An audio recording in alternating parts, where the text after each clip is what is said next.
Hello guys, இன்னைக்கு நம்ம பார்க்க போகிறது கேம்ஃபயர் குக்கிங் சீசன் 2 எபிசோட் 7 தான். எபிசோடுக்குள்ளே போகிறதுக்கு முன்னாடி இந்த வீடியோவுக்கு ஒரே ஒரு லைக்கை போட்டுருங்க. ஏன்னா அப்போ தான் இன்னமும் நிறைய பேருக்கு ரெக்கமெண்ட் ஆகும். அதே மாதிரி இப்போ தான் நீங்கள் ஃபர்ஸ்ட் டைம் நம்ம சேனலை பார்க்குறீங்கன்னா சப்ஸ்கிரைப் பண்ணி வச்சுக்கோங்க. ஏன்னா அப்போ தான் எந்த டைமில் வீடியோ போட்டாலும் உங்களை தேடி வரும். சரி வாங்க, நம்ம டைம் மிஸ் பண்ணாமல் எப்பிக்குள்ளே போகலாம். எப்பிக்கோட ஆரம்பத்திலேயே அங்கே எல்ட்ரானை காட்டுறாங்க. ஒருத்தன் அங்கே சரியாக வெட்டாமல் இருப்பானா, அங்கே என்ன பண்ணும் எப்படி வெட்டணும் அதை பற்றி அவர் சொல்கிறாரு. சைடில் தண்ணி ஒரு மாதிரி கொதிக்குமா, அங்கே டெம்பரேச்சராக ஒரு ஸ்டேபிளாக வச்சுக்க சொல்கிறாரு. மேஜிக் ஸ்டோனை கையாளும் போது அது ரொம்ப ஹாட்டாகவும் இருக்கக்கூடாது, கூலாகவும் இருக்கக்கூடாது. அதனால நீ ஸ்டேபிளாக வச்சுக்கோ. என்ன இந்த மாதிரி எல்லாருக்கிட்டையும் இப்படி தான் வேலை பார்க்கணும் அப்படி தான் வேலை பார்க்கணும்னு சொல்லும் போது சைடில் தான் நம்ம மக்களாவும் இது எல்லாத்தையுமே பார்த்துன்னு இருக்கான். அட இவர் ரொம்ப பிஸியாக இருக்காருன்னு நினைக்கிறேன். இவர் பிஸி ஆகிட்டாலே இப்படி தான், அவர் என்னை பற்றியே மறந்துடுவார். அதே விஷயம் தான் இப்பயும் ஆயிருக்கு. அங்கே திடீர்னு அசிஸ்டண்ட்டும் பயங்கரமாக கத்துறாரு. ஏன்னா ஆளுக்கு ஏகப்பட்ட வேலை இருக்கும், ரிப்போர்ட்டை சப்மிட் பண்ணும் அது இதுன்னு. ஆனால் அது எதையுமே கண்டுக்காம இங்கே ஆளு ஜாலியா இதை பண்ணுங்க அதை பண்ணுங்க அப்படின்னு அட்வைஸ் குத்துன்னு இருக்கான். ஆமா எல்ட்ரன், நீங்க என்ன பண்ணிருக்கீங்க? 1008 வேலை இருக்கும் போது நீங்க இதை பண்ணிருக்கீங்க. கொஞ்சம் பின்னாடி பாருங்க, இவன் நீங்க மக்கோடாவை வீட் பண்ண வச்சிருக்கீங்க. அங்க எல்ட்ரனுக்கு என்ன சொல்லணும் அப்படின்னு தெரியல. அவரு தரன்னு இழுத்துன்னு போறாங்க. இதுக்கப்புறம் தான் எதுக்காக மக்கோடாவா அவர் இங்க வர வச்சாரு அப்படின்னு அசிஸ்டன்ட் அங்க சொல்றாரு. மக்கோடா, உங்களால் தான் இப்போ நாங்க பிரச்சனையே இல்லாம இருக்கோம். அதே மாதிரி எதுக்காக நாங்க உங்களை வர வச்சோம்னா, அன்னைக்கு ஒரு நாள் உங்ககிட்ட நாங்க பொருளை வாங்கினோம். அந்த பொருளுக்காக தான் இப்போ உங்களை வர வச்சோம். என்ன ஆச்சுன்னா, இந்த பேகை நீங்க திறங்க. நம்ம ஆளுக்கு என்னது அப்படின்னு அவனுக்கு தெரியல. பேகை திறக்கும் போது ஒரு கலர்ல ஜிம் ஸ்டோன் இருக்கு. அட என்ன இது, எவ்வளோ இருக்கு? ஆக்சுவலா இது என்னன்னு தெரியுதா? அன்னைக்கு நீங்க கடைசியா கொடுத்த அதே டப்பா தான். அதுக்குள்ள நாங்க எதிர்பாராத விதமா இந்த அளவுக்கு நிறையவே ஜிம் ஸ்டோன்ஸ் இருந்திருக்கு. இதோட வேல்யூ அதை அந்த அளவுக்கு நம்மளால மதிப்பிட்டு சொல்ல முடியாது. முக்கியமா இது டஞ்சன்ல இருந்து வந்திருக்கு. அதனாலேயே இதோட வேல்யூ ரொம்ப அதிகமா இருக்கும். இங்க அதிகமாவே இருக்கு. அப்படி இருக்கும் போது வேல்யூ தெரியாம இதை வாங்க முடியாது. அதே டைம்ல எங்க கிட்ட அந்த அளவுக்கும் இப்போ பட்ஜெட் இல்ல. ஆல்ரெடி பட்ஜெட் ரொம்ப அடி வாங்கிச்சு. அன்னைக்கு நான் எத்த டிராகனுக்கே ரொம்ப அதிகமா செலவு பண்ணிட்டேன். அதனால முக்கியமா இந்த அளவுக்கு இவங்களால ஹேண்டில் பண்ண முடியாது. அது போக மர்ச்சன்ட் கில்டு கிட்ட இவங்க டைரக்டா கான்டாக்ட் பண்ணா அவ்வளவுதான். அதனாலயும் பிரச்சனை ஆகுறதுக்கு வாய்ப்பு இருக்கு. அங்க மக்கோடா கிட்ட அவங்க கேக்குறாங்க, மக்கோடா ஒரு ஐட்டமோட வேல்யூவை உங்களுக்கு ஜட்ஜ் பண்ண தெரியுமா? ஆனா மக்கோடா டைரக்டா சொல்லிடுறான் அவனுக்கு எக்ஸ்பீரியன்ஸே இல்லைன்னு. கேக்குற எல்றானோ, அட மக்கோடா, இப்படி ஒண்டி நீங்க வெளியில சொல்லவே கூடாது. அப்படி அந்த கில்டு கிட்ட சொல்லிட்டீங்கன்னா அவ்வளவுதான், அவங்களோட வலையில நீங்க வசமா மாற்றுறதுக்கு அதிக வாய்ப்பு இருக்கு. அதனால கில்டு மாஸ்டர் கிட்ட நான் உங்களுக்காக ரெக்வஸ்ட் பண்றேன். ஆனா நீங்க பிஸியா இல்லையா? உங்களுக்கு ஆல்ரெடி ஏகப்பட்ட வேலை இருக்கும். இதை கேட்கிற எல்றனும், அட இப்ப அதுதான் விஷயம்னா நான் இருக்கல, நான் அங்க போறேன். அவனுக்காக அங்க ரெக்வஸ்ட் பண்ணா கரெக்டா இருக்கும் இல்லையா? ஆமா, என்ன சொல்லிருக்க? இந்த மாதிரி நேரத்துல நீ ஒர்க்கை ஸ்கிப் பண்ணிட்டு இந்த வேலையை பார்க்கலாம் அப்படின்னு யோசிக்கிற அதானே? அதுக்கும் ஒரு பயங்கரமா மிரட்டுறாரு.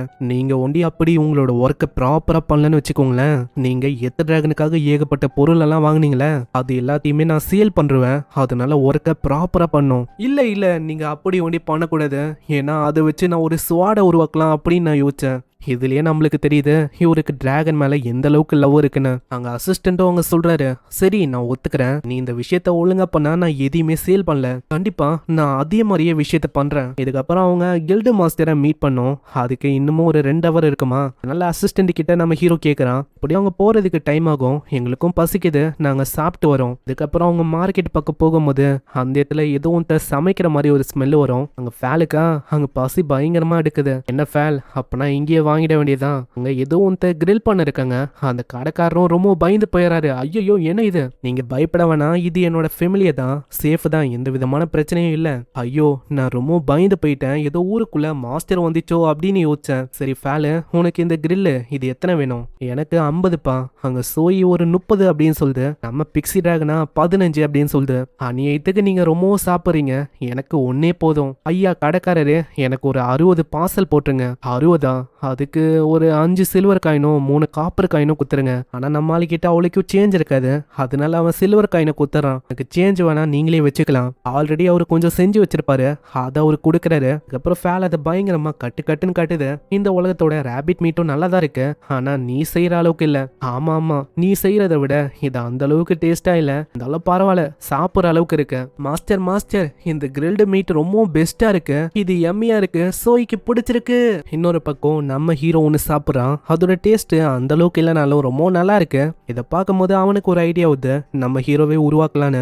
ஆனா என்ன பிரச்சனைனா, இதுக்கு முன்னாடியே அவன் செக் பண்ணா குரோசரியில அந்த கிரில் அது வந்து இல்ல. ஆனா சோய் கிட்ட சொன்னா என்னால அது உருவாக்க முடியும். அங்க சோய் மத்தவங்க எல்லாருமே கத்துறாங்க, நாங்க சாப்பிட்டுட்டோம். இவங்க எப்பயுமே இப்பதான் ஏதாச்சும் ஒரு பொருளை குத்தா போதும், காலி பண்ணாம விட மாட்டாங்க. இதுக்கப்புறம் ஃபைனலி கில்டுக்கு வராங்க. அங்க உள்ள வரும்போதே அவன் கேட்கறான், அம்மா என்னோட ஃபெமிலியர்ஸை உள்ள வர வைக்கலாமா?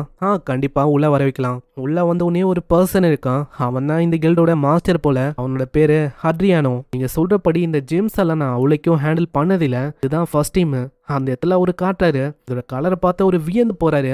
ஏன்னா அது உண்மையிலேயே அந்த அளவுக்கு வேல்யூபிள் போல. அதுலயும் ஏகப்பட்ட கலர்ஸ் எல்லாம் இருக்குமா, அதை பார்த்து ஒரு இன்னமும் வியந்து போறாரு. முக்கியமா அந்த டப்பால ஒரு கோல்டன் கலர்ல ஒரு ஒளி வரும். அது டைமண்ட் ஷேப்ல சும்மா பிரகாசமா இருக்கும். அதை பார்த்தோன்னே அவங்களுக்கு தெரியுது இது இருக்கிறதுலயே ரொம்ப ரேரு. ஏன்ஷியன் காலத்துல இருந்து இது சொல்லப்பட்ட ஒரு ஸ்டோனு. இது யாரு கிட்ட இருக்குதோ அவங்களுக்கு குல்லக் வருமா. இதனால எல்லாத்தையுமே வாங்குறேன் அப்படின்னு அவங்க டிசைட் பண்றாங்க. இதுக்கு பில்ல கொடுக்கும் போது ஒரு 7000 கோல்டோ ஏதோ வரும். அதை பார்த்தோன்னே மக்கோடா ரொம்ப ஆச்சரியமா வரான். ஏன்னா நம்ம மக்கோடாக்கு இந்த ஜெம் எல்லாம் அவளுக்கும் இன்ட்ரெஸ்டே இல்ல. ஆனா இதோட வேலைலாம் பார்த்தா சும்மா இப்படி எகுது. மக்கோடா கிட்ட அவரு சொல்றாரு, ஆமா என்ன மக்கோடா நீங்க ஒத்துக்கிறீங்களா இதுக்கு? அசிஸ்டன்ட் அதுக்குள்ள சொல்றாரு, இல்ல ஒரு நிமிஷம், இதுல வேலைலாம் ரொம்ப கம்மியா இருக்கிற மாதிரி இருக்கு, உங்களுக்கு தெரியும்ல.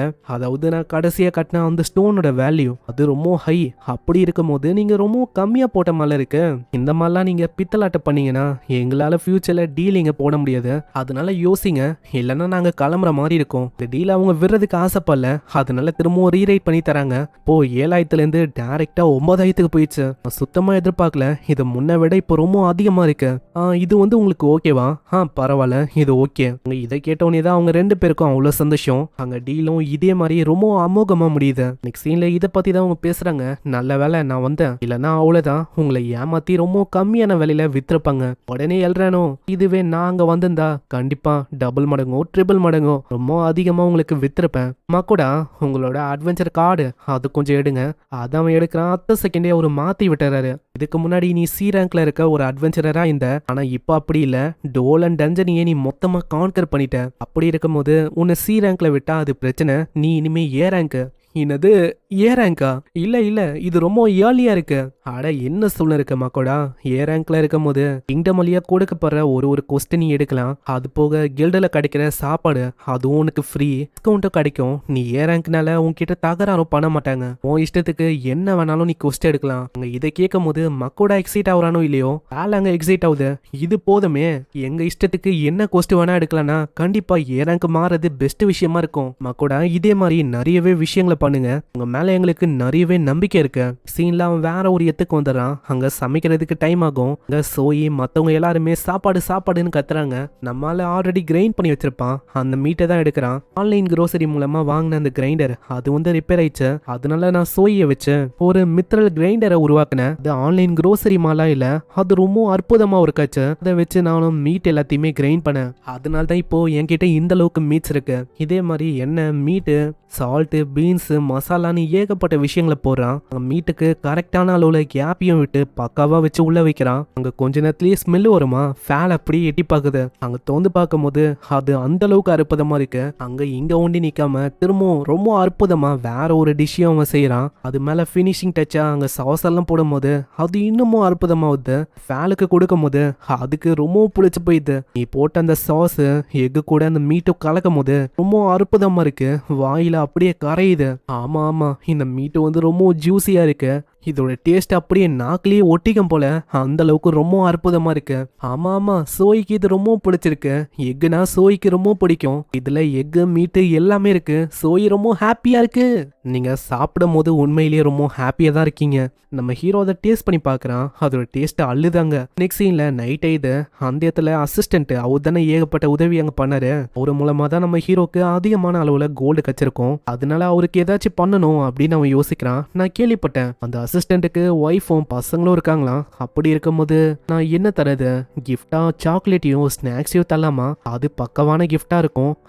இது வந்து ஓகேவா இருக்கும்னு நினைக்கிறேன். இதோட டேஸ்டும் அற்புதமா இருக்கு. இதுக்குன்னு சில பல எஃபெக்ட்ஸும் இருக்கு. அதாவது இந்த ஸ்நாக்ஸ் சாப்பிடும் போது 1% மேஜிக் வந்து அதிகமாகுமா, அதுவும் 2 நிமிஷத்துக்கு. இது ரொம்ப சேஃபான விஷயம் தான். அதனால இது பக்காவா இருக்கும். இன்னொரு பக்கம் அங்க இன்னமும் கார்டஸுக்கெல்லாம் பயங்கரமா வயிறு எரியுது. ஏன்னா போன எபிசோட்ல இருந்து நம்மளால எந்த விதமான ஆஃபரிங்கும் பண்ணல. முக்கியமா ஜெலஸா ஃபீல் ஆகுது அந்த ஃபெமிலியர்ஸ் மேல தான். அவங்க ஒண்டி தான் ருசியா எல்லா டைம்லயும் சாப்பிடுறாங்க. ஐஸ்கிரீம் டஞ்சன்ல கூட அவங்க மீட் எல்லாம் அற்புதமா சாப்பிடுறாங்க.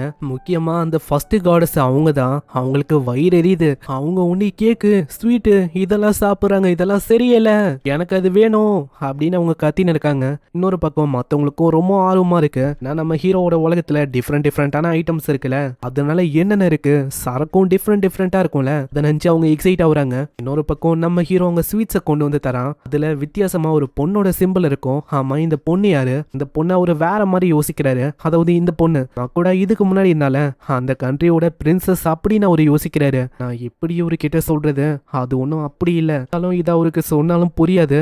சரி அப்படியே எடுத்துக்கிட்டோம், நீங்க நினைக்கிற மாதிரியே வச்சுக்கோங்க. ஆனா மக்கூடா, நீ சொல்றபடி பார்த்தா இது ரொம்ப வேல்யூபிளா எனக்கு தெரியுது. எவ்வளவு கொடுக்கறது ஓகே தானா, பரவாயில்ல, உங்க ஃபேமிலி கூட என்ஜாய் பண்ணி சாப்பிடுங்க, அதுவே போதும். ஆமாம்மா கூட நீ சொல்றது உண்மைதான், என்னோட ஃபேமிலிக்கு கண்டிப்பா இது பிடிக்கும். இதுக்கப்புறம் குட்டி உண்டு ஒரு சின்ன அனிமேஷனை காட்டுறாங்க. அவரு ஃபேமிலிக்கு கொண்டு போய் காட்டுறாரு. அங்க பசங்களாம் ரொம்ப ஷாக் ஆகுறாங்க. அட அப்பா ஸ்வீட்டை நீங்க கொண்டு வந்திருக்கீங்க, இது ரொம்ப அற்புதமா இருக்கு. ஆமா டியர், என்ன இது ஸ்வீட்டை? அதுவா, எனக்கு தெரிஞ்ச ஒரு அமேசிங்கான அட்வென்ச்சரர், அவன் தான் எனக்கு கொடுத்தான். அப்பா இதுல என்ன ஒரு பொண்ணோட முகம் இருக்கு, அந்த சின்ன பொண்ணு இருக்கல, அவ வேற நாட்டோட இளவரசி. அட அப்படி, எனக்கும் அந்த மாதிரி மாறணும் அப்படின்னு ரொம்ப ஆசைதான். இப்படி இவங்க சொல்ல இருக்கும் போது அங்க ஒய்ஃபும் கேக்குறாங்க, ஏங்க நம்ம இந்த மாதிரி ரொம்ப ரேரான ஸ்வீட்டை சாப்பிடுறது ஓகே தானா? அது பிரச்சனை இல்ல, அவரு ரொம்ப நல்லவரு, எங்க கில்டுக்காக ஏகப்பட்ட நல்ல விஷயங்களை பண்ணிருக்காரு, அவரு தான் நம்மளுக்குன்னு கொடுத்தாரு, நம்ம எல்லாருமே ஜாலியா என்ஜாய் பண்ணி ஒன்னா இதை சாப்பிடணும் அப்படின்னு. அப்படியா விஷயம்? அப்படி பார்த்தா கண்டிப்பா ஒரு அமேசிங்கான அட்வென்ச்சரரா இருப்பாருன்னு நினைக்கிறேன். அப்பா நாங்க இந்த ஸ்வீட்டை இப்பயே சாப்பிடலாமா? கண்ணுங்களா, இப்போ வந்து ரொம்ப நைட் ஆயிடுச்சு, இன்னைக்கு சாப்பிடக்கூடாது, அதாவது நாளைக்கு தான் சாப்பிடணும். இது கேட்குற அவங்களும் ஓகேன்னு சொல்றாங்க.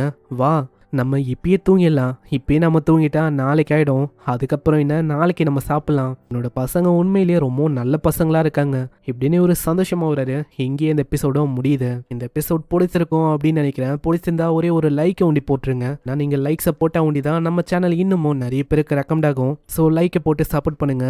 அதே மாதிரி சப்ஸ்கிரைப் பண்ணிக்கோங்க, ஏன்னா அப்போதான் ஒரு எபிசோடும் உங்களை தேடி வரும். நான் உங்களை அடுத்த எபிசோட்ல சந்திக்கிறேன். தேங்க்யூ ஃபார் வாட்சிங். சைனரா.